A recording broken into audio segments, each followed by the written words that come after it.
Old woman was found living in an old car for years. When they found her, they were shocked. A concerned neighbor was startled to find out that the elderly woman who lived across from him had been living in her old car despite having a house. Ed Miller and his elderly neighbor Anna Wilde would often enter their cars at the same time each morning. They would often exit at the same time as well, at 6 in the evening. One day, however, Ed had a couple of drinks with his friends and arrived home past midnight. He was surprised to see Mrs. Wilde still inside her car, fast asleep.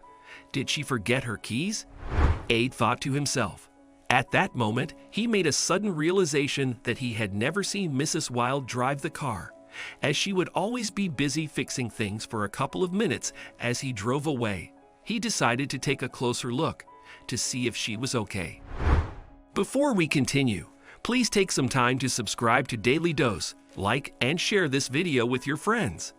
It might brighten their day and inspire them to do good. Also keep watching because an important lesson awaits at the end of the video.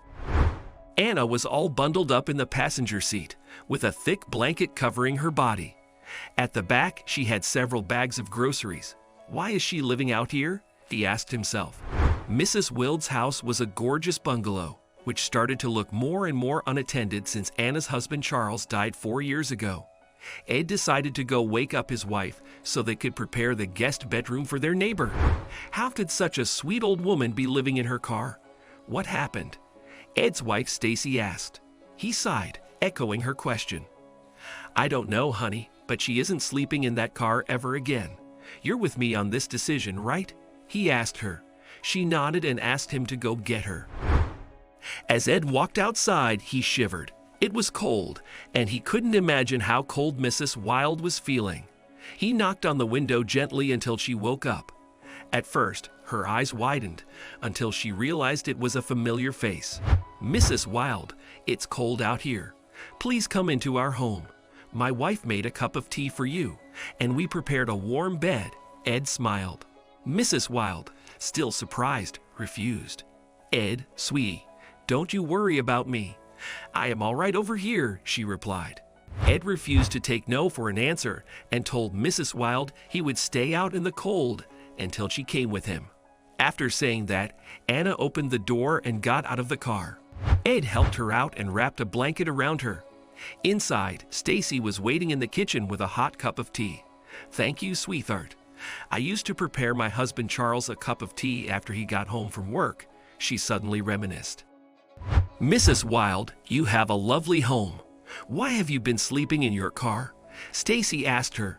I don't feel comfortable at home without Charles, she started. You mean you haven't been sleeping at home since Charles died? Ed asked, surprised. Well, I used to come home, but everything at home reminds me of him. I didn't want to be reminded of what I've lost, so I just decided to sleep in the car. That way, I'm not reminded of his absence in my life, she said, weeping quietly as she sipped the tea Stacy made. How do you take care of yourself that way? Stacy couldn't help but ask. Anna then explained that she was a part of a gym club for senior citizens where she takes her daily showers. Why don't you just sell the house then, Mrs. Wilde? Ed asked. The questions wouldn't stop coming, as the husband and wife were curious about many things. Oh, I would love that, but the house is worn down. I haven't maintained it in years. No one would buy it at a good price, Mrs. Wilde explained. At that, Ed revealed that he was an architect. He promised to look at the house first thing tomorrow morning and see what kind of work needs to be done. You are too kind. Thank you, sweet boy, she said, giving him a hug. True to his word, Ed checked out Mrs. Wilde's home the next day. He asked his assistants to come over, and they were surprised to see how bad the house looked. The whole house was covered in gray dust, and spider webs hung from the ceilings on every corner. What's worse is the walls were covered with mold. We can't be in here without protective equipment, Ed told his assistants, and they changed to a pair of disposable suits and face masks. The mold looked toxic, so Ed decided to take a sample for them to study. Don't you think we can just have a cleaning service scrub the walls clean? His assistant asked him. Ed shook his head. This isn't just mold. I feel this is toxic. We shouldn't even be breathing in here without any masks. There should be a warning on the door Ed said. It turns out toxic mold seeps through the wall, and it could turn deadly. It's a good thing Mrs. Wilde hasn't been going in here. She would have died, Ed said, shocked. His hunch was right, and the lab results showed it was a dangerous type of mold. The lab suggested that the house must be burned so that the mold would not spread to nearby houses. Dismantling it or tearing it down was simply not enough. When Ed told Mrs. Wilde the bad news, she was sad. However, she agreed to do whatever needed to be done, and the fire department was called in to set the controlled fire.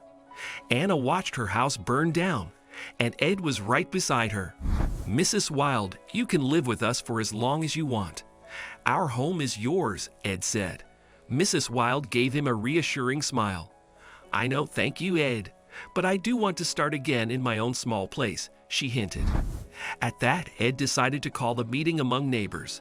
He let them know what happened to Mrs. Wilde's place, saying she decided to burn it down to keep everyone else safe. They all agreed that they wanted to do something for Mrs. Wilde, and one of their neighbors, a real estate agent, said she might be able to sell the lot to someone. With Ed's help, they negotiated a good deal for Mrs. Wilde. A developer took interest in the lot and decided to build several assisted living houses in the large plot of land. Aside from purchasing the land at a good price, the developer promised Mrs. Wilde the best unit which she could live in for life. In the end, thanks to Ed's kindness and generosity, Mrs. Wilde not only had a lot more money to her name, but she had a beautiful home right next to her best friends, Ed and Stacy. What can we learn from this story? Sometimes it's easy to miss things if we're not looking hard enough. Ed and Anna would always see each other every morning, but Ed did not realize Anna was living in her car. Things happen for a reason.